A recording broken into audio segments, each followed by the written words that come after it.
Bom dia, amigos. Aqui mais uma sexta-feira que a gente explora para manter nosso ciclo de palestras institucionais, né? Hoje com palestra do Dr. Stefson Oliveira Victor, um dos nossos membros aí mais estudiosos, mestrando, e que vem apresentar um pouco, né, Stefson?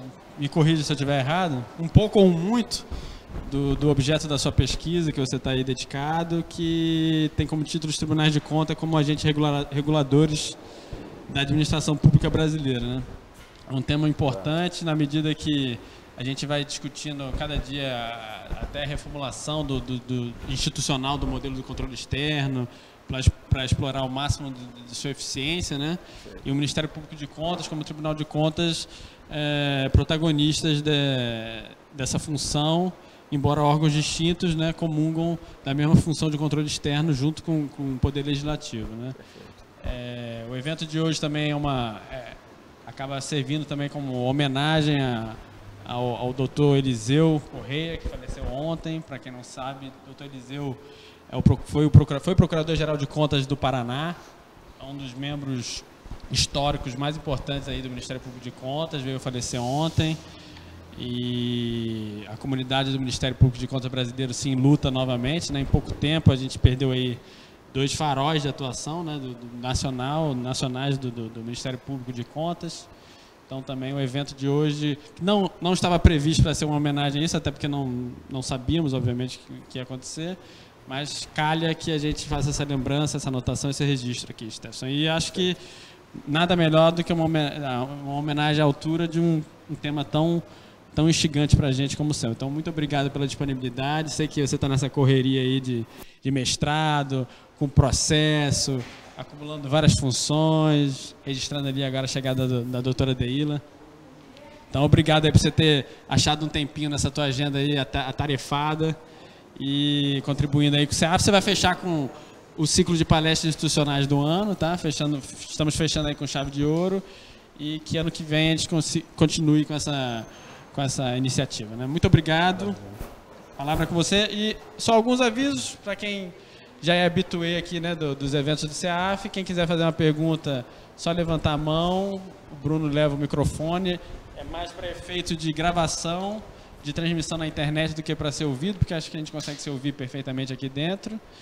E qualquer pergunta aqui também não tem nenhum tom professoral, né? Uma conversa. A gente não bota em círculo aqui porque questões de impossibilidade de espaço mesmo, arquitetônica, mas fiquem à vontade também de fazer pergunta a qualquer momento. E para os mais tímidos podem mandar um WhatsApp para este que vos fala, né, que a gente replica a pergunta, tá bom? Muito obrigado, senhores. Bom dia a todos. Obrigado, Dr. Patrick, coordenador do CEAF, vem desenvolvendo aí juntamente com o Dr. Stanley, com o assessoramento do Bruno.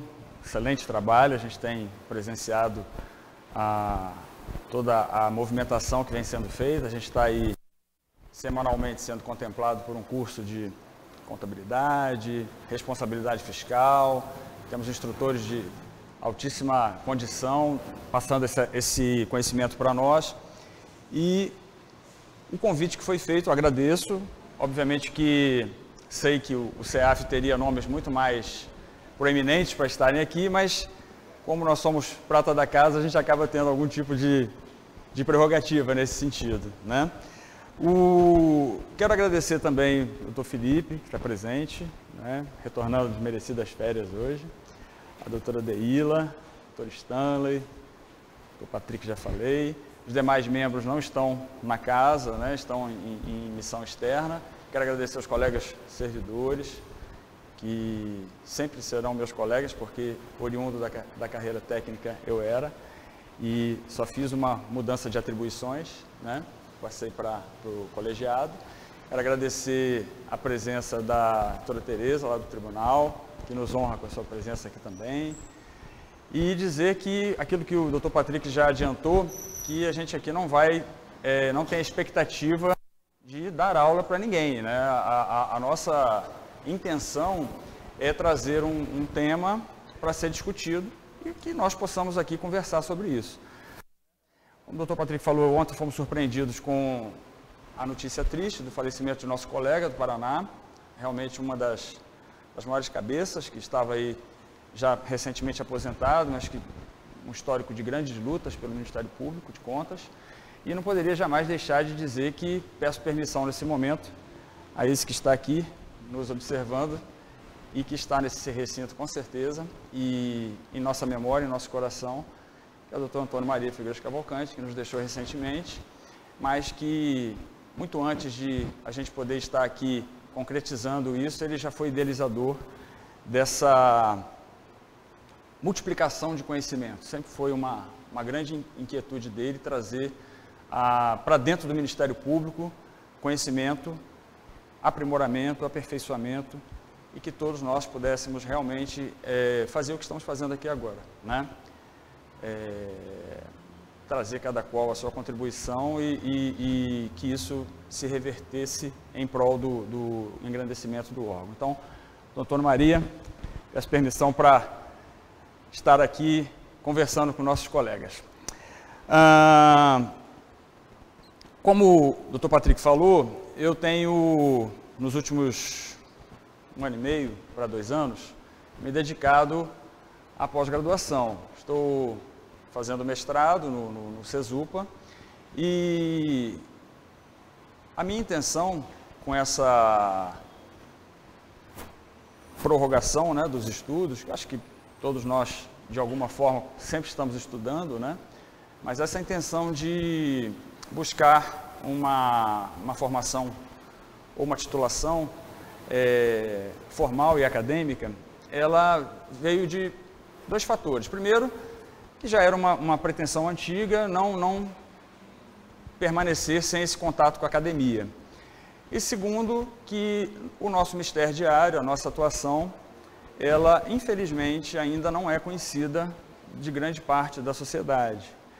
Tanto do ponto de vista do Ministério Público de Contas em si, como dos tribunais de contas e do sistema controle externo como um todo, que nós somos parte. Então, a minha pretensão, modesta pretensão com esse projeto, é justamente tentar aliar um engrandecimento acadêmico com um tema que possa, de alguma forma, descortinar para a gente, na nossa atuação diária, tanto do Ministério Público de Contas, quanto do Tribunal de Contas, uma nova visão sobre o que nós fazemos, ou uma reflexão sobre o que é feito, sobre o papel que nós exercemos perante a sociedade. E essa pesquisa, ela ainda não está concluída. Estou sendo orientado pelo professor Dr. Jean Carlos Dias, que é um excelente quadro do meio acadêmico, pessoa que realmente instiga muito ao questionamento, ao aprofundamento daquilo que é proposto, e de algumas idas e vindas no nosso tema, a gente acabou direcionando para esse que a gente vai apresentar aqui agora. O nosso tema, os tribunais de contas como agentes reguladores da administração pública brasileira, ele está editado para efeito aqui da nossa apresentação de hoje. Na verdade, ele é um pouquinho mais amplo, né? A gente trata do ponto de vista teórico para a prática, a gente traz uma incursão na teoria da regulação, no próprio controle externo e na accountability, para justamente, diante disso, chegarmos ao modelo de os tribunais de contas como agentes reguladores da administração pública. Essa incursão, como eu disse, na teoria da regulação, ela acaba tendo algumas... ela acaba que gera a necessidade que nós transitemos por uma outra ciência, que não a ciência que normalmente nós nos dedicamos, né? Aqui eu tenho certeza que, se não a totalidade, mas grande parte dos que estão aqui são formados em Direito, né? Eu não sei se tem aqui algum economista. Alguém? ou alguém que tenha cursado parcialmente economia? Olha, Rogério, né? Você cursou até que ano, Rogério, de economia? 4º ano? Então você já teve um trânsito, considerável, né, com os conceitos econômicos, com a teoria econômica. Mas todos que não é necessário ou não é primordial que se faça, que se curse a faculdade de economia para que se tenha contato praticamente diário em todas as atividades com a ciência econômica. A ciência econômica,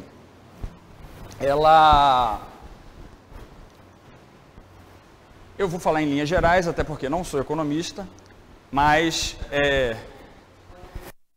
eu vou livremente aqui, eu quero que vocês me deem uma licença poética, né? Livremente aqui vou dizer que a ciência econômica, ela se ocupa dos fenômenos que têm influência no comportamento humano e as consequências desse comportamento, não só humano, como das instituições. Por muito tempo se falou em decisões racionais, né, na economia, ou seja, que tudo que se faz, que tudo que toda movimentação social, ou até individual ou institucional, ela se dá por uma questão de custo-benefício, né, ou por uma análise de consequência do ato. E essa interpretação aqui muito linda que eu estou fazendo, ela é justamente estudada na economia. Quando a gente vê alguns dos temas talvez mais corriqueiros, que se fala no dia a dia, lei da oferta e da procura, né? O que é isso? Dependendo de uma determinada oferta, isso vai ter influência no preço e vai influenciar na demanda, que é a procura. Custo-benefício, todo dia a gente fala em custo-benefício, né? Qual é o custo-benefício disso? É justamente aquilo que você está disposto a empregar de energia para um dado proveito que se terá no futuro, né? Ou, numa outra perspectiva, qual a consequência de um determinado ato? Tudo isso acaba sendo, de alguma forma, e como eu digo, de maneira livre, a minha interpretação, acaba sendo, ou acaba se valendo de instrumentos econômicos. No dia a dia a gente está sempre sopesando circunstâncias e fazendo escolhas que em algum momento terão consequência na nossa vida, né? Mas por que eu estou falando isso? Porque isso é uma característica da ciência econômica, mas nós aqui lidamos com o direito, né? E o direito, aí eu não quero também entrar nessa discussão, porque senão o doutor Bruno aqui, que é um estudioso da hermenêutica jurídica, né, poderia de certa forma aqui me desautorizar, né? Mas o que eu quero dizer é que, diferentemente da ciência econômica, que se vale da pesquisa empírica, da observação dos fatos sociais, dos fatos econômicos, o direito tem uma característica mais valorativa, né? Há, inclusive, uma discussão, que eu também não quero ingressar, se o direito seria uma ciência ou se o direito é o objeto de uma ciência, né? O que eu quero dizer com isso? Que, enquanto na economia nós tratamos da tomada de decisões, no direito nós tratamos também em linhas gerais e sem me filiar a nenhuma corrente da teoria do direito, mas trataríamos como a ciência que regula as atividades humanas, tá? De que forma essa regulação da atividade humana, ela pode ser melhor, pior, absorvida pela sociedade? Dependendo, obviamente, que tratando também lato sensu, do normativo ou do direito que está aí posto ou do direito que se concebe numa determinada sociedade, né? O que a nossa pesquisa busca numa análise prévia do assunto que eu já vou entrar? O que ela busca? Ela busca fazer justamente a conjugação da ciência econômica com a ciência jurídica. Por quê? Porque se eu regulo a atividade da sociedade e eu posso me valer de instrumentos econômicos para isso, eu consigo, de alguma forma, prever os comportamentos que serão, que nós teremos nessa sociedade diante daquela norma que está sendo trabalhada. Eu dou um exemplo. Alguém saberia dizer, sem uma análise empírica, sem uma pesquisa empírica ou sem uma análise econômica por trás, se uma determinada conduta que seja tipificada no direito penal como crime, se a forma de coibir essa conduta seria melhor via pena de privação de liberdade ou via uma pesada pena pecuniária? Quem saberia dizer? O que desmotivaria o agente de praticar aquele crime? Se ele fosse obrigado a ressarcir aquele dano causado e até pagar um valor muito maior pelo dano causado ou ficar preso por um determinado período de tempo, né? Isso é uma discussão que povoa o direito e que nos Estados Unidos, desde a década de 50, passou a ser melhor estudada por alguns professores, alguns estudiosos da Universidade de Chicago, e deu origem ao que se chama de análise econômica do direito, né? Lá nos Estados Unidos, mais conhecido como Law and Economics. O que é isso? Você ter a possibilidade de utilizar instrumentos da ciência econômica, conceitos, teorias, métodos, balizando ou, de certa forma, dando suporte para a ciência jurídica ou para a aplicação da ciência jurídica, especialmente na formulação das normas, né? Da análise econômica do direito, muitas teorias econômicas foram absorvidas para a atividade jurídica, especificamente. E para o que nos importa aqui no nosso trabalho, a teoria da regulação é uma delas e talvez uma das mais importantes. O que diz a teoria da regulação? Num determinado cenário econômico, isso também não quero aqui ingressar no mérito se é melhor um Estado mínimo ou se é melhor um Estado provedor, um welfare state, ou um Estado liberal, neoliberal, não quero ingressar nesse tipo de discussão. Fato é que, em algum momento, em alguma sociedade, as atividades que eram exercidas pelo poder público deixaram de sê-lo por algum motivo, ou até por uma questão de escolha, e entrou em campo a teoria da regulação, ou seja, algum agente deveria, então, monitorar, fiscalizar, balizar a atuação do ente privado na realização ou na oferta, na disponibilização dos serviços públicos. Isso a gente vê no dia a dia, né? A gente tem aí, não só de serviços públicos, tá? Melhor dizendo, também serviços de serviço público. A gente tem, no Brasil, dando exemplo, a Agência Nacional de Transportes, né?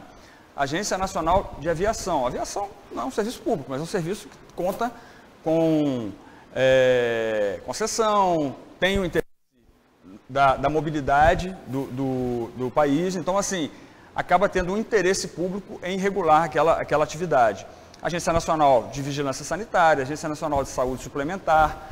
Então, todas essas atividades que são, ou tipicamente serviços públicos, ou que têm interesse para a sociedade como um todo, elas acabam tendo um balizamento, uma fiscalização, um acompanhamento por esses agentes reguladores, né? A teoria da regulação, ela se baseia em dois princípios básicos, eu não vou me estender nisso também, que é só fazendo aqui uma introdução para que todos vão acompanhando no que a gente vai chegar, que seria, por um lado, se tratar ou do interesse público, se regula para se preservar o interesse público, ou, por outro lado, pode-se também dizer que se regula para se preservar o interesse privado, porque quando você estabelece regras de mercado que evitam monopólio, evitam cartéis, obviamente que o interesse final é do consumidor, mas você está trabalhando no meio com a atividade do mercado. Então você está propiciando que haja concorrência, você está propiciando que o mercado, se não consegue fazer isso de forma autônoma, que ele possa ser de alguma forma guiado para que isso aconteça. Então seriam aí dois vetores principais da regulação, né? Deixando um pouquinho de lado agora, que a gente já volta na regulação, eu queria então agora entrar justamente na nossa seara específica aqui, que é justamente o controle externo da administração pública brasileira. Qual é o nosso desenho constitucional, né? Isso não é novidade para ninguém, todo mundo aqui sabe que a Constituição diz que o controle externo da administração pública é realizado e quem detém a titularidade do controle externo é o Poder Legislativo, né? Mas o Poder Legislativo é um órgão político, um órgão que tem como função principal legislar e fiscalizar. A função de fiscalização do Legislativo acaba sendo secundária, do ponto de vista da atividade típica do poder. Então, para que essa atividade pudesse ser feita de forma técnica e de forma efetiva, a Constituição pensou e atribuiu aos tribunais de contas essa função de auxiliar o Poder Legislativo em sua tarefa técnica. Em alguns momentos, isso já foi confundido como os tribunais de contas sendo órgãos auxiliares do Poder Legislativo, né? Não é isso que a Constituição diz. A Constituição diz que os tribunais de contas auxiliam o Poder Legislativo, mas não são auxiliares do Poder Legislativo. Vocês percebem que há uma nuance nisso, que muitas vezes já foi utilizada de forma até tentar desnaturar a própria autonomia e independência que os tribunais de contas devem ter, né? Junto aos tribunais de contas, nós temos a presença de quem? Do Ministério Público de Contas, que é justamente o órgão que vai fiscalizar a atuação do controle externo é o fiscal da sociedade perante o controle externo, né?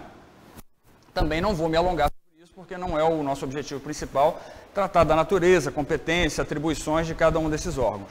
Só estou fazendo um desenho para que nós podemos chegar no ponto que nos interessa. Quando falamos em controle externo como atividade de regulação da administração pública, pode parecer para algumas pessoas que a gente está sendo redundante, né? Por que você está chamando isso de atividade de regulação e está dando a isso uma conotação de novidade? Na verdade, eu não estou dando essa conotação de novidade.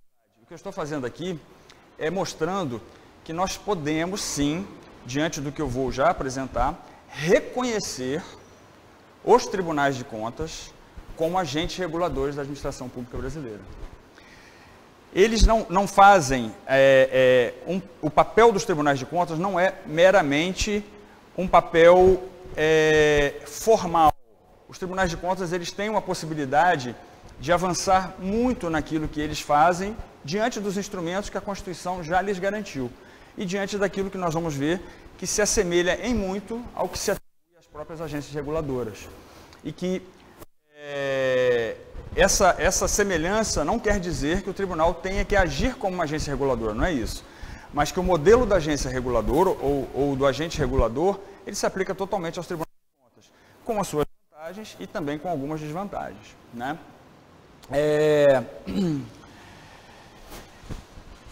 De que forma a gente pode identificar isso de maneira muito objetiva, essa possibilidade de se entender os tribunais de contas como agentes reguladores? Olha só, a Constituição nos atribuiu algumas funções típicas. Isso talvez não esteja tão elencado de forma tão didática, mas o texto constitucional nos permite dizer que o tribunal tem função. Pois não? Doutora Deíla quer fazer uma pergunta. Bom dia. Bom dia. Bom dia. Eu estou gostando da palestra e me veio uma dúvida. Se essa visão dos tribunais de contas como agentes reguladores, se isso é algo novo ou se é antigo? Pois é. Assim, é de agora? É uma criação sua ou já é algo que já tem um pouco de histórico dessa nova função, por favor? Pois eu não gostaria de dizer que jamais foi pensado isso. Até no final trago uma mensagem do Goethe nesse sentido. Mas o fato é que, pelo menos em produção acadêmica, doutrinária, não existe nenhum referencial sobre isso. O que existe hoje é regulação de serviços públicos pelo ente privado. Ou seja, o ente privado exercendo serviços públicos, o poder público regula aquele ente privado. Agora, uma instituição independente, a maneira de uma agência reguladora, regulando o próprio poder público em prol do cidadão, isso não existe. Isso é o que a gente... Aliás, existe na nossa concepção. Ainda não tinha sido deduzido desta forma. Ou pelo menos eu não tenho conhecimento de ter sido deduzido dessa forma. Mas aí a gente segue mostrando, comprovando isso. Os tribunais de contas têm a função opinativa. De que forma? Afinal de contas, opina nas contas do chefe do Poder Executivo. Parecer prévio, e depois é levado a julgamento pelos poderes legislativos, né? Judicante, o tribunal julga efetivamente contas dos administradores públicos. Fiscalizatória, o tribunal fiscaliza, aprecia para fins de registro, atos de admissão, de aposentadoria, pensão, exerce auditorias, monitoramentos, uma série de funções fiscalizatórias diante da execução da atividade pública. O tribunal também tem função sancionatória. O tribunal pode estabelecer penalidades, pecuniárias, inclusive, penalidades de multa. Todos nós sabemos disso. É o nosso Ministério Diário que o tribunal sanciona os seus jurisdicionados. Ele também tem a função corretiva. De que forma? Estabelecendo prazos, determinando a execução de determinados atos ou, eventualmente, recomendando, mas de forma mais apropriada e mais própria, inclusive, determinando realmente que o jurisdicionado haja de uma determinada forma. Informativa, o tribunal também, ou os tribunais também, têm essa função de levar informações ao próprio Poder Legislativo, quando convocado para tanto, e à própria sociedade. Tem a função normativa, que é importantíssima. O tribunal, além de regulamentar a sua própria atuação, ele pode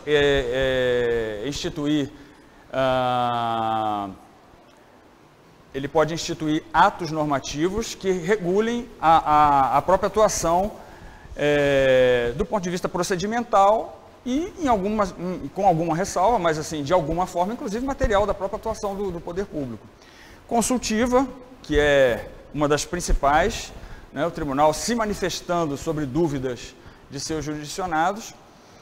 E, por último, mas muito longe de ser a menos importante, a ouvidora, que é justamente o canal que os tribunais de contas têm, que o controle externo tem, com o controle social, né? Que a gente vai ver logo aqui à frente, que é o caminho para o controle externo, é o caminho para os tribunais de contas. Ou seja, uma ouvidoria atuante, ela dá o feedback para os tribunais de contas dessa função regulatória que está sendo exercida perante o poder público. Ou seja, o que o cidadão acha do poder público, ele traz essa informação para o Tribunal de Contas, que é o agente regulador. Então a gente vai já voltar nisso. A gente sabe que nem tudo são flores, né? E a atividade regulatória, ela também tem riscos, né? Também tem riscos. Não se dá uma atribuição a um determinado órgão sem que essa atribuição possa, de alguma maneira, ser mal compreendida, mal realizada, ou até mesmo que ela possa não atingir os objetivos pretendidos, né? A teoria da regulação, ela traz e isso já foi muito estudado, ela traz um aspecto que os tribunais de contas, se considerados como agentes regulatórios ou como agentes reguladores da administração pública, eles têm que ter grande cautela, que é justamente a potencialidade, a possibilidade da captura, né? A gente sabe que isso é uma situação quase que inexorável, em alguma medida, que um órgão que age como regulador, que age como fiscalizador, que age como sancionador de determinadas condutas, ele, ao longo do tempo, ele pode, em algum momento, estar sujeito a uma movimentação de quem? Justamente do regulado, do seu alvo, né? E de que forma essa movimentação pode ocorrer? O regulado pode agir de modo a influenciar na própria legislação que ampara a atuação do agente regulador, para que essa legislação não lhe incomode, né? A gente teve agora recente um exemplo muito claro disso, e aí tem a ver com o fator econômico também envolvido. Vocês se lembram que ano passado, agora, não sei se ano passado ou no início desse ano, foi anunciado que haveria a cobrança das bagagens, né, nas passagens aéreas, seria cobrado à parte das passagens aéreas, né? Isso ficou suspenso um tempo, depois a Justiça foi concedida uma liminar, depois caiu, e parece que agora do meio do ano para cá, as bagagens estão sendo cobradas à parte. O usuário da companhia aérea, ele tem a possibilidade de levar uma bagagem de bordo, né, que foi aumentado o peso e tal. E qual era isso foi normatizado pela ANAC, né, Agência Nacional de Aviação Civil. Qual era a intenção dessa norma, né? Propiciar que se pagasse efetivamente pelo que seria utilizado, né? Ou seja, se você não viaja com bagagem, você não tem por que pagar bagagem embutida no preço. Você paga aquilo que você vai usar. Ou seja, viaja sem bagagem, não tem custo de bagagem incluído. E isso foi vendido, a sociedade, num primeiro momento, se mostrou refratária, depois acabou, como tudo no Brasil, acabou se acomodando e passou a ser cobrado. Já há um estudo não me lembro a instituição, mas uma instituição séria, que mostra que, com a cobrança à parte das bagagens, o valor agregado, bagagem mais passagem aérea, subiu, né? Então, assim, hoje, quem viaja com bagagem paga mais caro do que pagava antes, o que deveria ser o contrário. O que foi vendido para a sociedade, para o consumidor, foi isso. Então, um exemplo claro de poder econômico, de captura agindo na produção da norma e no próprio interesse econômico da consequência daquela norma, né? A possibilidade da captura econômica, de ter interesses econômicos que não permitem que a atuação seja feita da melhor forma. Captura política também, porque, especialmente numa área que se age regulando o poder público, que por trás dele ou à frente dele está o poder político, muitas vezes não se vai conseguir agir com total independência, com total liberdade, porque esse poder político também exerce uma influência muito grande na atuação.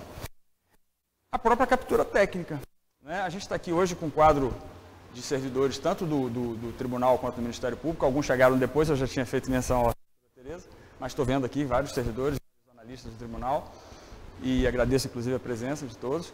Então, o que acontece? Quando se tem um quadro técnico competente, isso de certa forma dificulta essa possibilidade da captura técnica. Quando o quadro não é um quadro que tem uma condição de agir de forma livre, essa possibilidade desse quadro não agir em sua plenitude, ela é muito grande. Então, são fatores que identificam ou que caracterizam essa possibilidade de captura do regulador, que no caso, em se considerando os tribunais de contas como agentes reguladores da administração pública, tem que se ter bastante cuidado. Pergunta, doutor Felipe. Bom dia a todos. Algo que está me causando uma certa inquietação, acho que diz respeito mais também ao meu desconhecimento sobre os fundamentos econômicos que envolvem toda essa discussão, né? Mas o que é que me ocorre? É sabido, ainda que contestado por parte dos economistas, que quanto maior o Estado, quanto maior a sua interferência na economia, quanto maior a sua regulamentação sobre as atividades econômicas, tende-se a aumentar também os índices de corrupção, enfim, de captura do Estado e dos agentes públicos pelo poder econômico. Aí eu te pergunto exatamente isso, em que medida a economia dosa essa regulamentação, né? Dosa essa atividade regulamentatória. A gente está falando muito de atividade regulamentatória, dos tribunais de contas, teoria da regulação. Não é o perfil dos econômicos mais, digamos, não gostaria de usar essa palavra, mas hoje que se está em voga, mais à esquerda, de querer mais Estado, de querer mais regulação, quando na verdade a economia liberal prega justamente o contrário, menos regulação e deixar que o mercado sofra a menor interferência possível. Então, como é que se dá esse contrassenso, essa dosagem de regulação e livre mercado?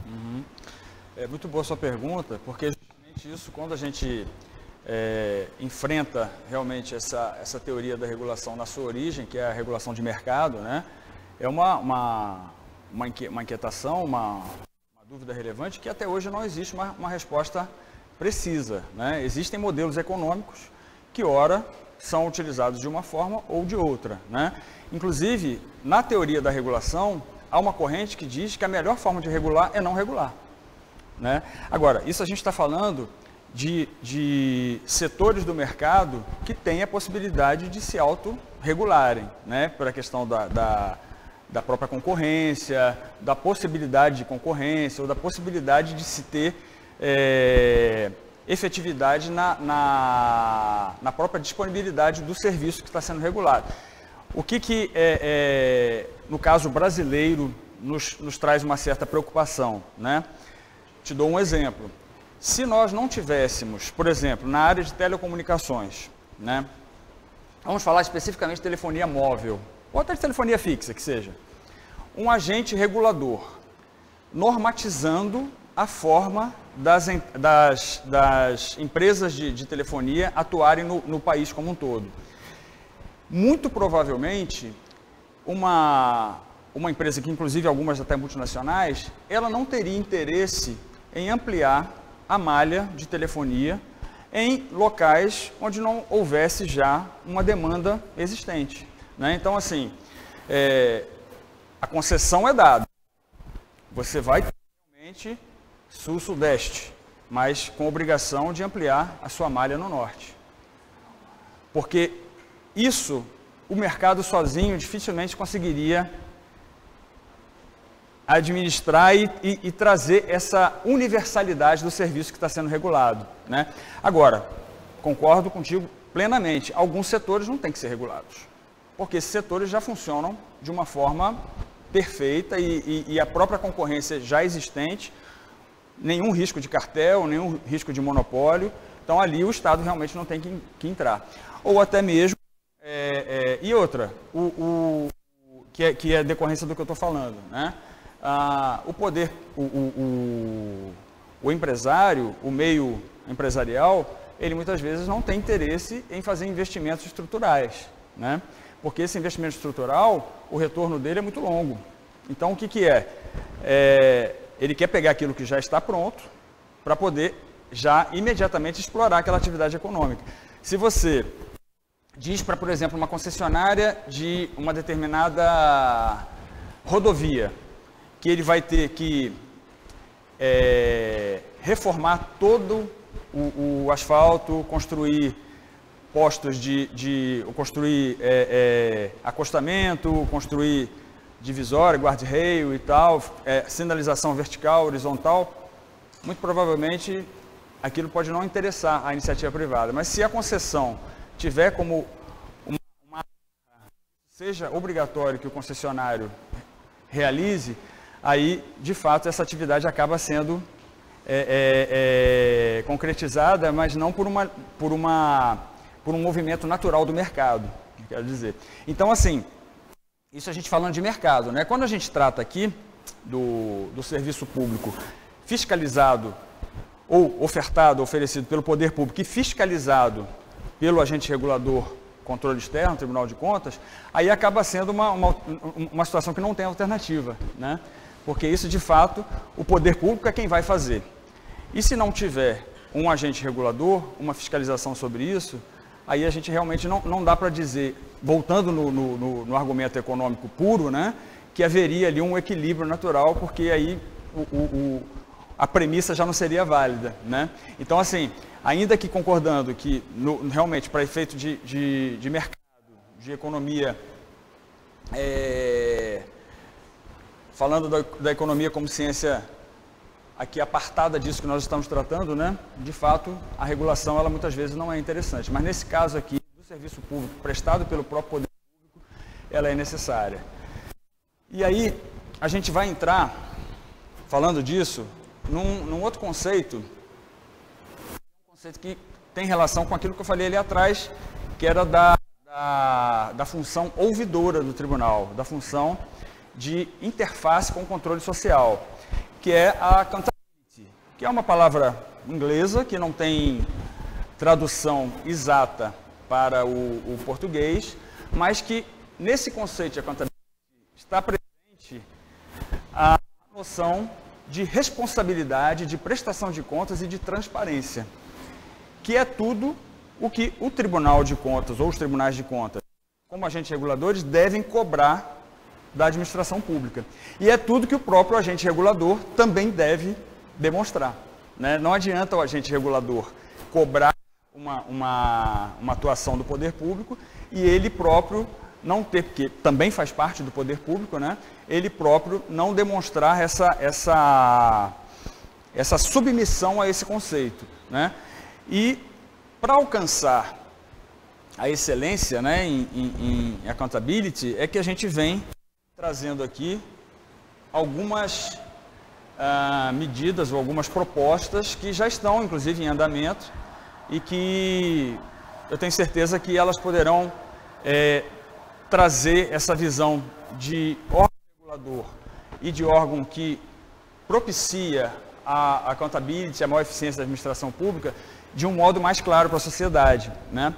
A gente tem já em andamento, né, algumas propostas, inclusive legislativas. Nós temos algumas propostas de emenda constitucional em tramitação e eu vou destacar uma delas, que é justamente a proposta pela Atricom, além de outras. Eu sou diretor da Associação Nacional do Ministério Público de Contas. Temos uma proposta também que traz alguns avanços para o sistema de controle externo, mas eu queria me focar neste momento na proposta que é trazida pela própria Atricom, quem é a Tricom? É a associação dos membros dos tribunais de contas. O que a Tricom propõe? Né? Essa PEC, a número 22 de 2017, está tramitando. Ela se baseia em 3 eixos. Tá? Um deles é que os tribunais de contas passem a se submeter, a exemplo do Judiciário, a um Conselho Nacional também. Nós temos hoje o Judiciário e o Ministério Público, né? Nós temos o Conselho Nacional de Justiça e o Conselho Nacional do Ministério Público. A Tricom propõe que os tribunais de contas se submetam ao Conselho Nacional dos Tribunais de Contas, que seria o quê? Uma forma dela também demonstrar a sua transparência, a sua accountability, né? Outro eixo que a Tricom propõe, que os conselheiros Brasil afora estão propondo, né, estão defendendo, é que seja alterado o texto constitucional no sentido de que seja aperfeiçoado a forma de composição dos tribunais de contas, dando mais ênfase para os critérios técnicos, né? Não quer dizer que, com isso, não haja possibilidade de ter uma avaliação política do indicado para o Tribunal de Contas, porque se sabe que algumas vagas são destinadas ao Legislativo e, pela proposta da Tricom, nem seriam mais ao Executivo, que hoje, no modelo atual, o Executivo tem uma vaga, acho que todos sabem disso, né? Tem uma vaga livre, uma dentre membros de Ministério Público e Tribunal de Contas, isso falando do modelo estadual, que são 7 membros, e 4 da Assembleia Legislativa, né? No modelo proposto pela Tricom, isso ficaria reduzido, essa possibilidade do Legislativo indicar. E haveria um acréscimo nas vagas dos membros da carreira de auditoria, que são os conselheiros substitutos, né, para que galgassem a posição de conselheiros titulares, do próprio Ministério Público e também da carreira técnica de analistas, né? Mas, o que eu quero dizer com isso? O principal nessa discussão, que é uma discussão que ainda está começando, né, já existe uma grande celeuma em torno disso, a gente, infelizmente, observa casos aí Brasil afora de circunstâncias nada recomendáveis, né? Tivemos agora recentemente a tentativa de indicação de um conselheiro em outra unidade da federação que não detinha nem a formação superior necessária para o exercício do cargo, né? Então, assim, a proposta da Tricom e aquilo que hoje se entende como apropriado é que, ainda que a indicação seja política, ou que advenha, algum cargo advenha do legislativo, mas que essa indicação recaia sobre um candidato, sobre um indicado que tenha condição técnica, moral, de reputação ilibada, para exercer o elevado cargo de conselheiro ou de ministro de um órgão que, inclusive, ao ingressar, ele já adquire a condição de vitalício, né? E essa atividade de regulação, aquilo que nós estávamos falando, né, de possibilidade de captura, ela já aparece nesse momento. Então, assim, se na própria indicação, se no próprio momento em que se escolhe a composição de um órgão, não se observa os critérios que a Constituição já determina, isso já fica frágil, para que depois, na sequência disso, já possa ocorrer circunstâncias que a gente tem visto. O caso do Rio de Janeiro, o caso de Mato Grosso, que todos sabem, né? No caso do Rio de Janeiro, inclusive, alguns conselheiros estão, inclusive, presos, né? Então, assim, a gente sabe que isso não é o que caracteriza o sistema como um todo, mas há que haver critérios rígidos, e a Tricom vem buscando isso, e outras PECs, como a 329, que também de certa forma, encampada pela nossa Associação Nacional, do Ministério Público de Contas, buscam justamente tentar blindar, né, o agente regulador, no caso do Tribunal de Contas, dessa possibilidade de interferências ou de indicações que não prezem pelos critérios técnicos, né?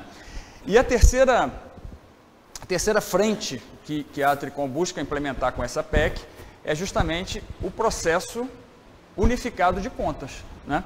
Tivemos um treinamento aqui anteontem, muito proveitoso, dos conselheiros e membros do Ministério Público, em que a professora Renata, da Universidade Federal de Minas Gerais, nos trouxe a possibilidade, e algo que a gente vem no nosso dia já postulando perante o tribunal, de utilização subsidiária dos códigos de processo civil aos processos de contas, dos ritos ali presentes, inclusive dos institutos que trazem maior celeridade na tramitação processual. A gente tem o incidente de resolução repetitivos, IRDR, que é um excelente instrumento para que se possa utilizar para, de certa forma, diminuir o passivo do tribunal e agilizar os julgamentos, né?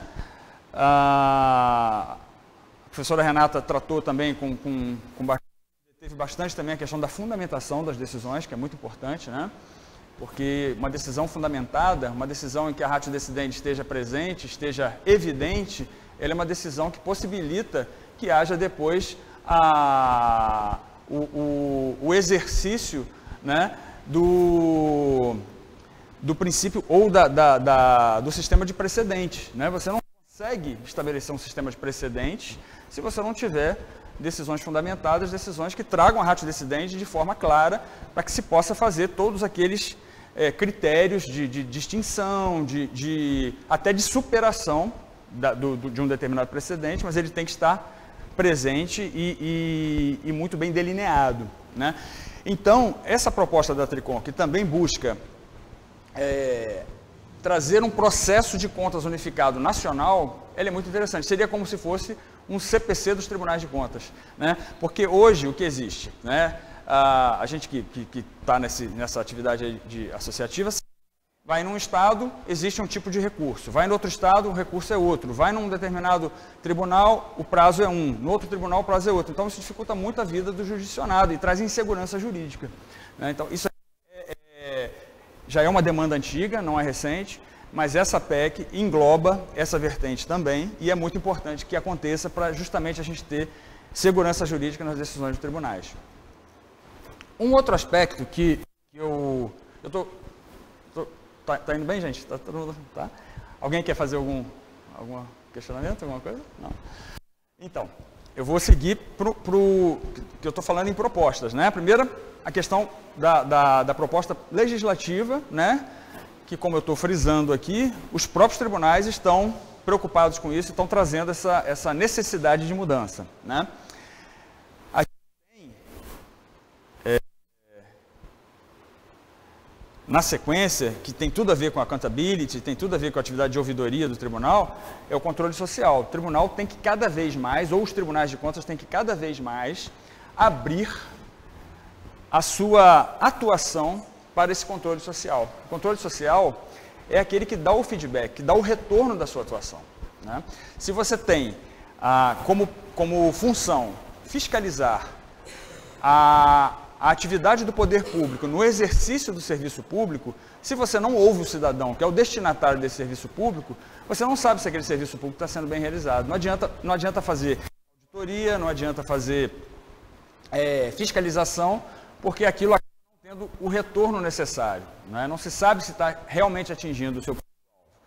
Então, essa abertura dos tribunais, e que a gente tem percebido que tem acontecido, o próprio Tribunal de Contas aqui do Estado do Pará tem uma ouvidoria atuante, então ela é essencial para essa atuação. O tribunal não pode se fechar em seus muros, o tribunal tem que estar aberto à sociedade, aos observatórios de despesa, às entidades tanto organizadas como a própria sociedade como um todo. A gente tem aí hoje diversos mecanismos, inclusive legais, leis de acesso à informação. São circunstâncias que elas mudaram o paradigma da própria atuação dos órgãos públicos, né? E o agente regulador não pode estar de forma alguma dissociado disso, né? Passando para a própria atuação do tribunal, especificamente, o que a gente propõe como também uma forma de que esse agente regulador possa atuar de maneira mais efetiva. Não é também novidade nenhuma nesse aspecto que o Tribunal de Contas ou os tribunais de contas, eles acabam tendo uma atuação essencialmente ligada à conformidade, né? Se faz uma análise normalmente a posteriori e que se verifica a conformidade dos atos de gestão com as normas legais. Isso é o que normalmente os tribunais acabam fazendo. Mas isso hoje já não é suficiente, diante do papel de regulador que a gente propõe para o tribunal de verificar a eficiência da administração pública. Como é que se pode verificar a eficiência do poder público se o que eu observo é, alguns anos depois, se aquele órgão licitou, se aquele órgão agiu de acordo com os limites da LRF, se aquele órgão contratou servidores da forma correta. Isso, claro, é necessário e é imprescindível também, mas isso não é uma forma de medir essa atuação de eficiência do tribunal ou de efetividade do tribunal em prol da eficiência da administração pública. Só que os tribunais de contas não precisam mudar a sua forma de agir, porque, aliás, não precisam inventar instrumentos novos para agir. Os tribunais de contas já detêm esses instrumentos, né? A gente tem a figura da auditoria operacional, que é ainda muito pouco utilizada, que é justamente aquela auditoria para e passo, aquela auditoria de resultado, aquela auditoria que ela acompanha a atuação pública. Ela não simplesmente se satisfaz em verificar a posteriori documentos. Ela quer saber se as metas que estão previstas no determinado orçamento, ou no plano anual, na LDO, se elas estão sendo cumpridas, sem, obviamente, ingressar no mérito administrativo. Se o poder público diz que vai erradicar o analfabetismo em 10 anos, no primeiro ano ele já tem que ter conseguido erradicar pelo menos 10% daquela sua meta, ou justificar porque não conseguiu. Se o poder público diz que vai reduzir a mortalidade infantil em 50%, e isso é o mérito da gestão, o tribunal não invade esse mérito, não diz se está correto, se está errado, se tem que fazer, se não tem que fazer, mas o tribunal pode acompanhar a atuação dos órgãos de saúde, se estão sendo construídos hospitais, se o gasto efetivo do percentual constitucional destinado à saúde é gasto com saúde mesmo, ou se está sendo gasto de outra forma que não a correta. Então, a qualidade desse gasto, a forma de agir do poder público pode e deve ser acompanhada para e passo com pelos tribunais de contas. De que forma? Mediante as auditorias operacionais, que já estão aí, que não vão, de forma alguma, substituir as auditorias de conformidade. Essas vão continuar existindo, porque tem que existir. Mas tem que haver uma prioridade, uma priorização dessa atuação para e passo dos tribunais. E ao lado disso, a gente tem instrumentos de solução consensual excepcionais. O termo de ajustamento de conduta do Ministério Público perante a Justiça e chamado termo de ajustamento de gestão do Ministério Público de Contas ou do próprio Tribunal de Contas, cada estado segue uma forma de proceder, é excepcional nesse acompanhamento para e passo da administração.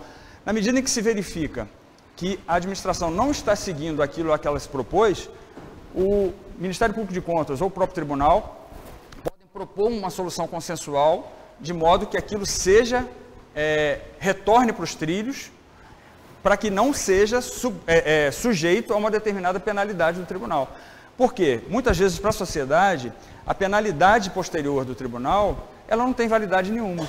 Porque se o gestor que se propôs a uma determinada política pública, ele não efetivamente realizou aquela política pública, ele pode ser penalizado com multa, com devolução de recursos e tal. Mas e a sociedade que ficou sem aquela política pública? Isso a atuação posterior do tribunal não restitui, não resgata.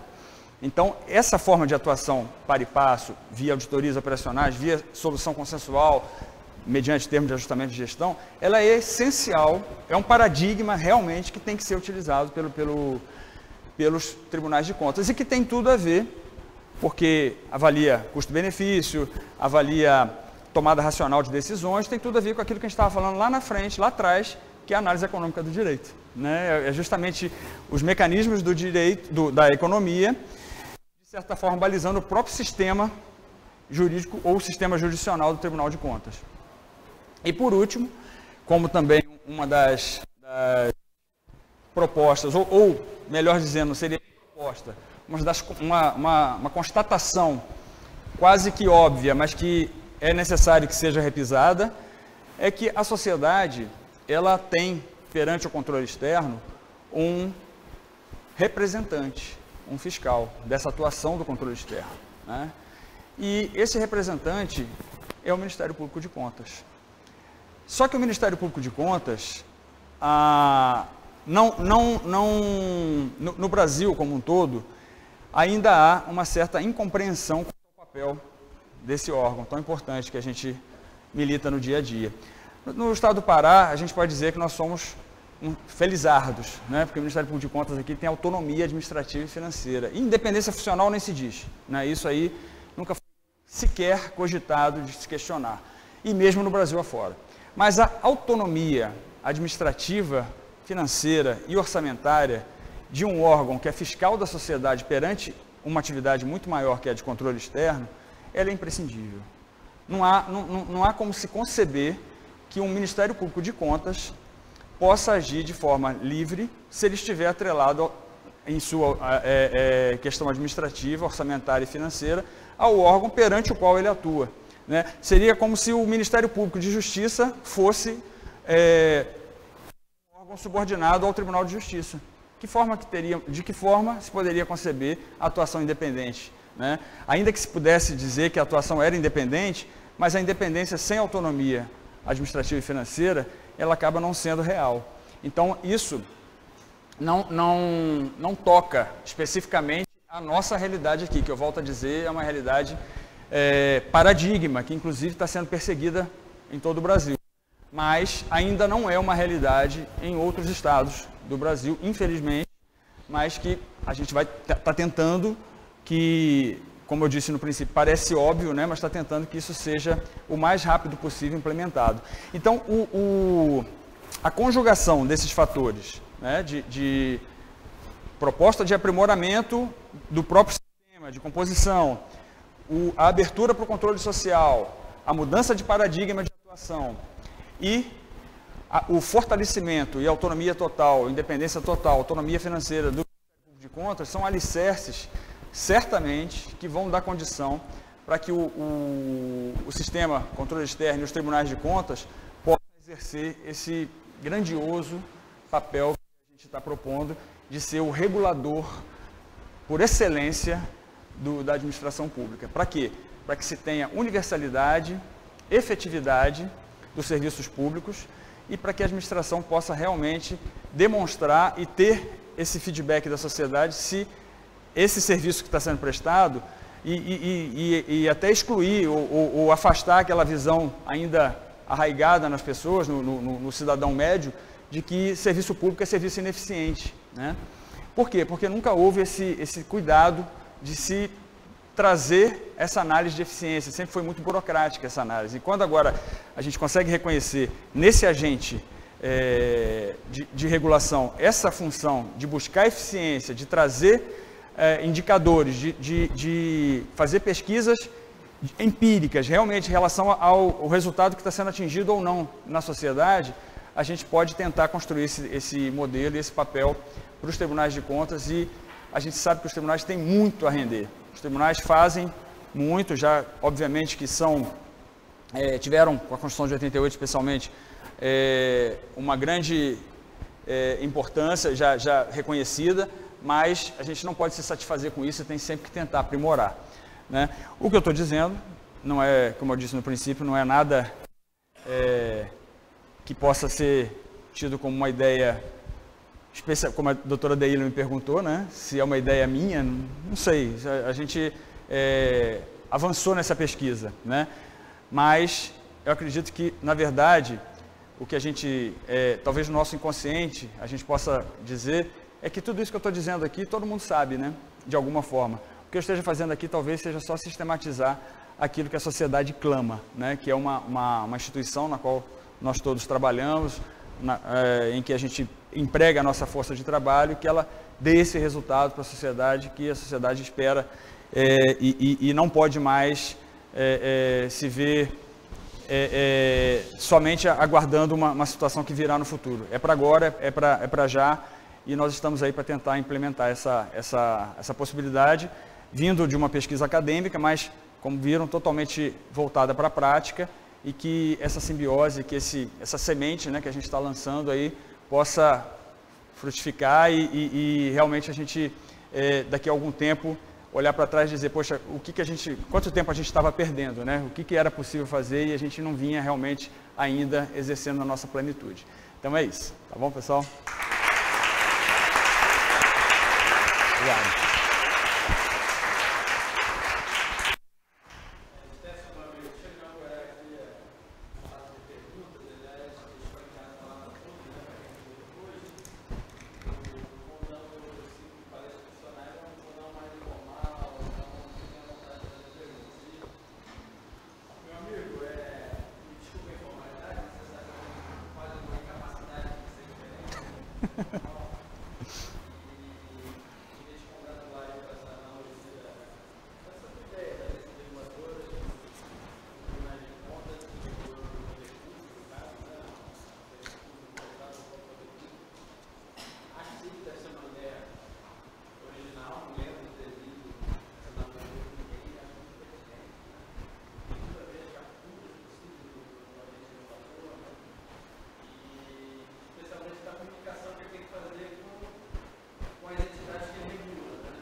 Mais eficazes de fazer uma intermediação da sociedade com o poder público no aprimoramento de serviços públicos que buscam satisfazer direitos fundamentais? Essa é a minha primeira pergunta. E qual seria o papel do Ministério Público de Contas nisso? Tá?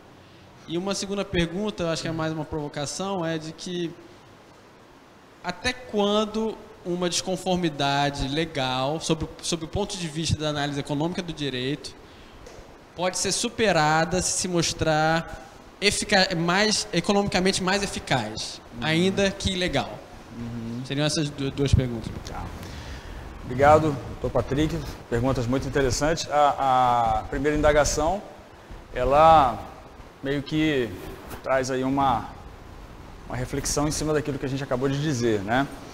A interface do controle externo, a interface dos tribunais de contas com o controle social, ele dá esse feedback. E o tribunal, diante desse retorno que é dado pela sociedade, e que esse retorno, ele acaba balizando a sua própria atuação perante o poder público, né?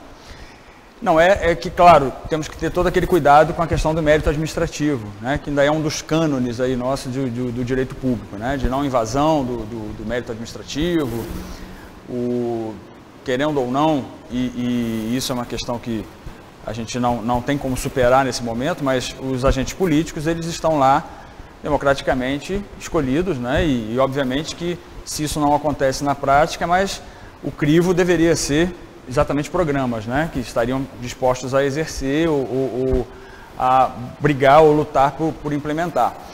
Mas eu acho que, ainda que o tribunal não invada essa questão da discricionariedade, de certa forma limitada, mas em termos de propositura de políticas públicas, eu acho que na medida em que o tribunal passa ou que a exercer esse papel de balizamento da eficiência da administração, isso vai acabar sendo natural, porque acaba que não será uma atuação só tribunal-administração.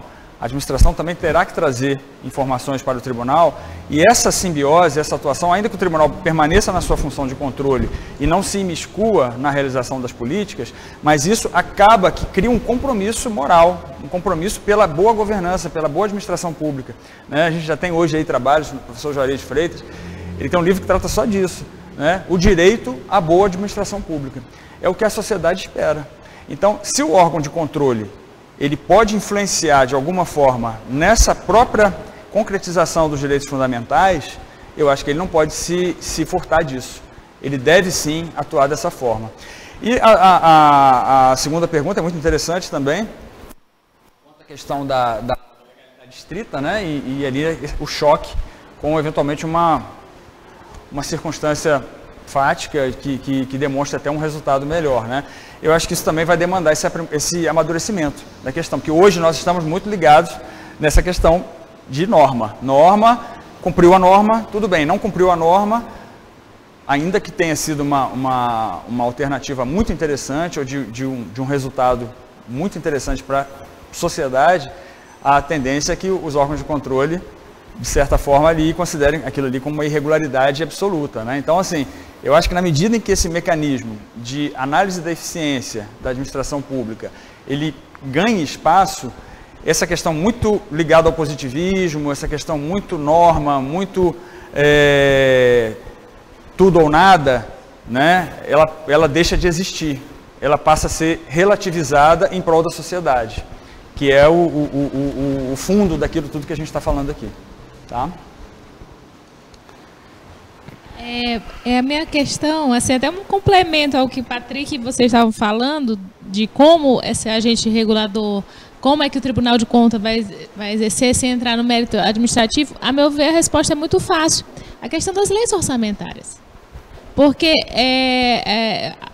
o arcabouço jurídico nós já temos, assim, porque cada governo, seja gestão federal, estadual ou municipal, ele faz suas leis orçamentárias. E nessas leis orçamentárias ele destina recursos para a saúde, para a educação, para a segurança pública, etc. E cabe a nós, enquanto participantes do controle externo, fazer essa regulação. E assim, eu queria só complementar isso do Patrick e dizer assim que eu estou encantada com a sua dissertação. Eu acho sua ideia extremamente original e, ao mesmo tempo, nossa, como a gente não tinha pensado nisso antes, entendeu? Realmente esse pensamento aí do Goethe vem muito a ver. E relembrando aqui do Dr. Antônio, que me veio muito à mente ele naquele teu último slide do Ministério Público como esse instrumento, autonomia como essencial. Para mim isso foi a cereja do bolo, assim, eu acho que ele diria isso se ele estivesse aqui. E assim, parabéns. Muito obrigado, Parabéns. Delia, muito obrigado.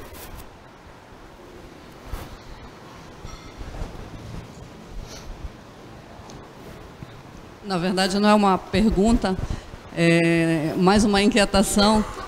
Queria parabenizar o doutor Steffes, porque eu acho que a boa palestra é justamente essa, né? Que faz a gente pensar. E coloca uma série de questionamentos. A gente vai sair daqui pensando em tudo isso que foi colocado e amadurecendo isso, né? A minha inquietação é justamente nessa questão da auditoria de conformidade e da auditoria operacional. Acho que mais do que ser uma controladoria dentro do tribunal, ser um setor, ter áreas que merecem ter auditoria operacional, a auditoria operacional precisa ser uma postura mesmo. Verdade. De auditoria. Ao lado da auditoria de conformidade, você está fazendo e também tendo esse olhar, né, do resultado para a sociedade, daquela política, daquela ação, né? Então, em discussões, em eventos aí no tribunal, eu já tenho colocado isso, né? Que a gente precisa ampliar esse olhar. E sempre que se for fazer uma auditoria, o olhar para o papel, né, para as normas, mas ter também esse olhar, né, de que isso aí está melhorando a vida da sociedade, a vida do nosso povo, né? Mais do que ela ficar confinada ali dentro de uma auditoria que faz, em algumas políticas, a auditoria operacional, é a questão da mudança do paradigma mesmo, né? Em qualquer auditoria que você for fazer, você ter o olhar da auditoria de conformidade, mas também da auditoria operacional. Perfeito, muito obrigado. Meus parabéns mais uma vez, doutor. Ela está franqueada, amigos. Primeiro, elogiar bastante nosso querido Steffson. Eu não esperava, assim, tipo, nada menos do que isso. A elegância da solução, uma solução muito elegante. E enquanto você estava dissertando tão bem, e eu não esperava nada menos, porque quando você disse que era do Jean Carlos Dias, eu quero deixar até aqui consignado, Jean Carlos Dias é uma das mentes mais brilhantes do estado do Pará, isso eu digo sempre, muito, muito capaz. Então, fazer tudo junto com eles motivo para o Ministério do Trabalho, não tem dúvida nenhuma. Obrigado. Pelo mestrando e pelo orientador. Uma coisa que eu vendo e eu achei fascinante como essa solução ela acaba aproximando o tribunal, distanciando até certa forma ele do modelo dos tribunais jurisdicionais e aproximando ele muito do CAD. E isso dá um punch, dá uma qualidade, dá um incentivo, um upgrade aquilo que é a função dos tribunais, e os tribunais de contas eles têm uma característica que é peculiar. Assim, quando se fala de tribunais de contas, se fala de poderes implícitos, porque a Constituição falou pouco, mas ela não foi silente. Ela deu uma carta em branco para os tribunais, uma grande margem de trabalho. Então eu vejo que, tipo, quando a gente pensa no CAD ali, como ele sendo aquele órgão que ele controla o cartel, controla as práticas abusivas, o Tribunal de Contas tem essa mesma característica diante do administrador. Exatamente. O grande problema no Brasil que eu vejo, e vendo sua palestra, e ela seguiu muito bem isso, conseguiu transparecer a ideia muito, é exatamente isso. Poxa, no Brasil a gente vive uma insegurança que é criada porque o administrador público, às vezes, ele tem uma carta em branco e ele exerce ela dessa forma, de forma muito pouco responsável. Então, dentro de um debate político, a gente quer que os agentes, os atores sejam responsáveis. Exatamente. Então, seja aquela pessoa que vem em busca de recursos através de um convênio, que ele seja responsável no ponto de dizer, eu sei gerenciar isso aqui, eu me comprometo e eu vou me comprometer a prestar uma boa conta. Accountability, né? A contabilidade. Então, os atores responsáveis, que é uma coisa masiana, aquele teoria do discurso, então essa responsabilidade e totalmente ao encontro do que foi colocado aqui, da sua solução, que eu digo, mais uma vez, muito elegante. E um outro ponto que eu também vou colocar, que eu achei fantástico, é quando você pega e traz isso, eu fiquei vendo o nosso modelo político é um modelo híbrido, então a gente acaba às vezes tentando fazer tipo o estudo de direito comparado, que tem que ser feito, e eu gosto muito de fazer, e a nossa realidade de ser tripartite, né, da nossa federação, o Estado lá federal, aí vem os governos estaduais que têm autonomia, e os municípios, é uma peculiaridade brasileira isso. Nosso próprio processo, o nosso próprio presidencialismo é cheio de peculiaridade. Então, o quanto é interessante essa solução, o quanto ela é um marco inicial, é uma estrutura nuclear, e aí o mérito ainda maior desse estudo, de você poder ter acertado o coração de um universo, de uma floresta que tem uma tendência a se expandir, se espraiar muito mais. Eu fiquei vendo, poxa, como é legal essa teoria, a partir dela, e como é árida ainda em termos de controle externo a literatura, né? Verdade. E como ela dá, assim, ideias de poder desenvolver novos campos, como, por exemplo, dentro do processo legislativo mesmo, o controle disso, quando você vê o parlamentarismo, aí se discutiu, assim, de um tempo para cá, uma discussão que é meio, assim, estéril, e eu não vejo sentido de que fazer a mudança para o parlamentarismo não é uma coisa, assim, que faz muito sentido para mim, né?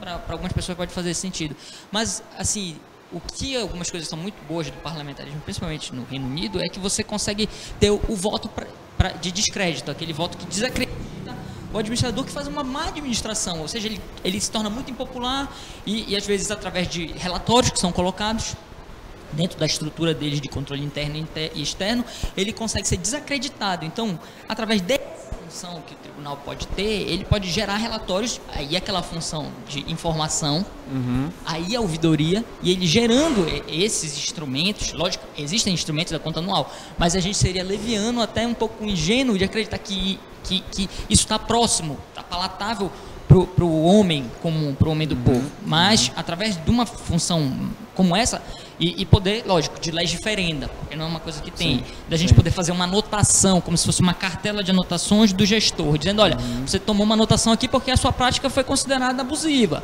você utilizou uma má gestão, uma forma de gestão que o tribunal desaconselha, não o tribunal agindo como sancionador, mas ele agindo como fazendo anotações e podendo gerar até o ponto de uma ferramenta do descrédito, que é uma ferramenta que eu acho que deveria existir.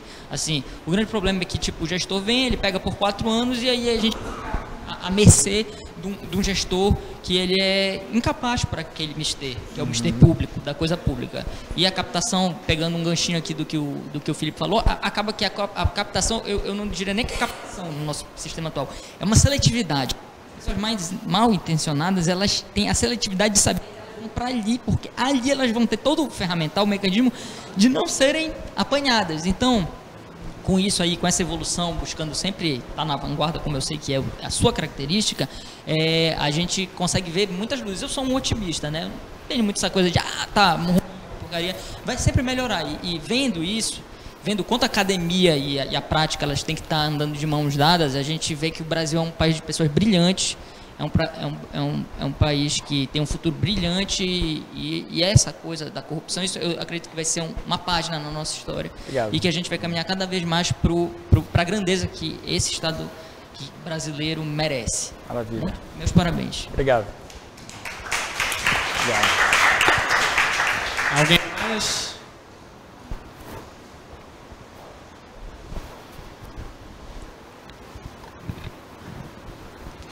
Bom, acho já boa tarde a todos. Parabéns, doutor Stefson, pela palestra. Obrigado pelo convite. Sou servidor aqui do Tribunal de Contas do Estado. E eu tenho 2 perguntas, doutor. Vou ser bem objetivo até do horário. A gente sabe que as agências reguladoras, elas detêm poder normativo. Sim. A exemplo, por exemplo, da Anatel, que edita diversas normas, regulando especificamente como deve ser a prestação de serviço, etc. Na sua visão, o Tribunal de Contas, com o arcabouço constitucional vigente, detém essa competência para editar atos especificamente às entidades que são seus jurisdicionados? Uma primeira pergunta. E uma segunda pergunta eu particularmente sou favorável às autonomias do Ministério Público. Acredito que no primeiro momento houve o ingresso da ADI contra a lei daqui do Ministério Público de Contas do Estado e dos municípios, questionando essa questão da autonomia.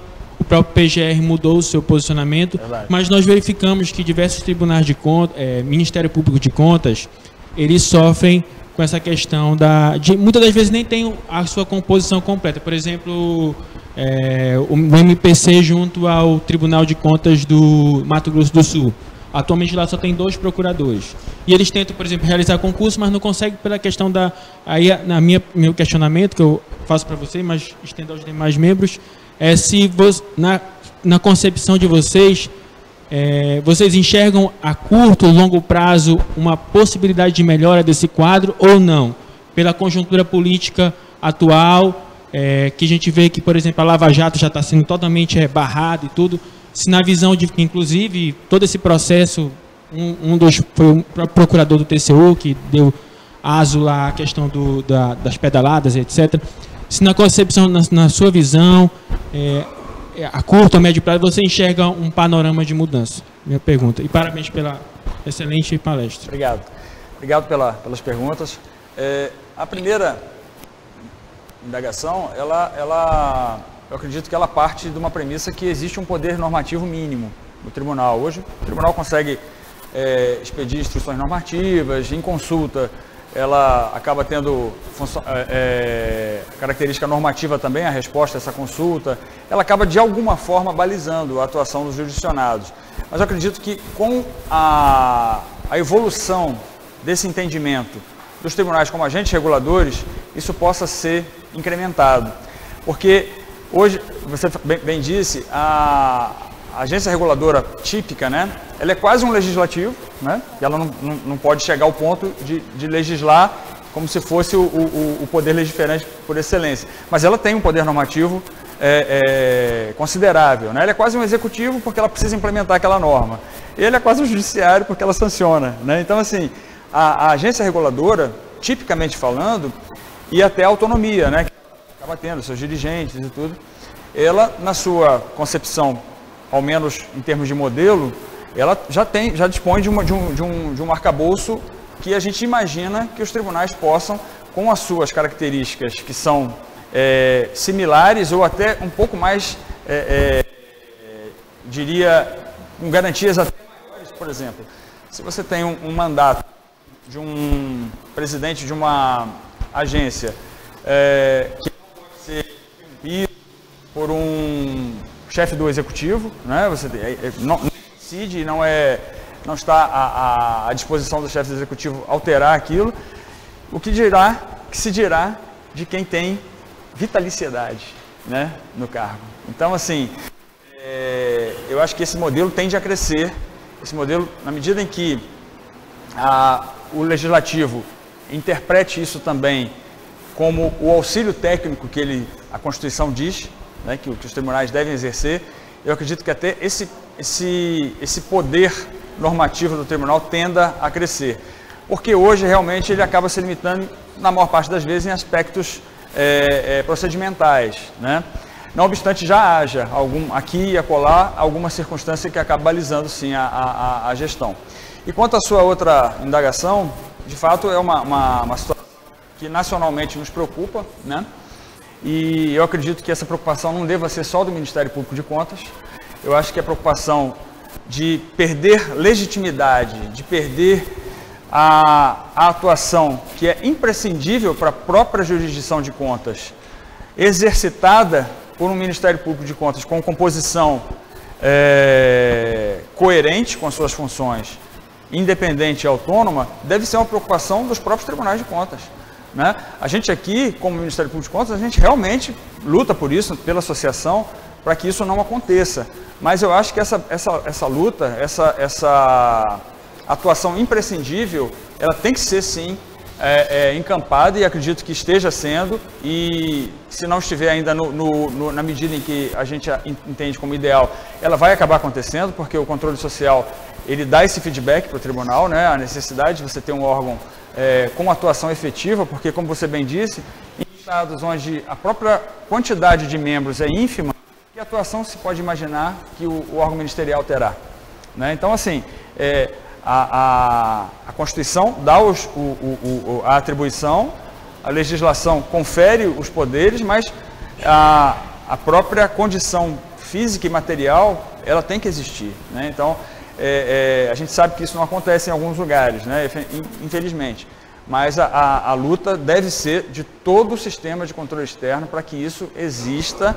E o próprio TCU, que você citou muito bem, o Dr. Júlio Marcelo, né, que é o nosso líder maior hoje, presidente da Ampicom, jamais se cogitou, né, de se fazer qualquer tipo de alteração no quadro, apesar de lá também não ter autonomia administrativa e financeira, mas por um modelo que lá atrás foi a opção, né, que não impede que nos estados haja, que é uma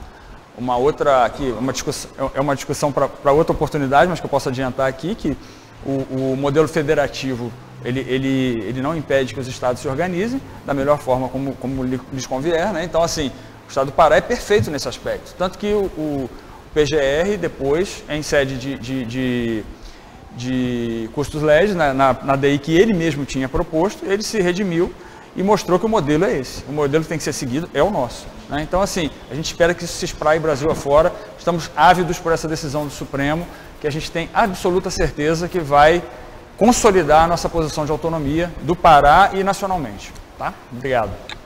Steffson, para finalizar, queria fazer uma pergunta rápida e provocativa. O controle externo deve, e se deve, consegue fazer uma análise econômica de si mesmo?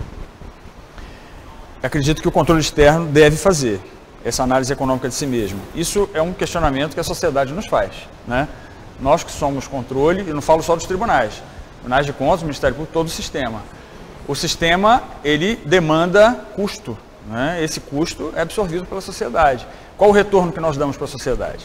Então, a análise econômica, ela não é só relativamente à sua atividade, ela deve ser em relação à sua própria condição de existência e à sua própria imprescindibilidade para a sociedade. Então, acredito que ela deve ser feita e não só de forma estanque, mas deve ser feita continuamente no sistema. Muito obrigado, amigo.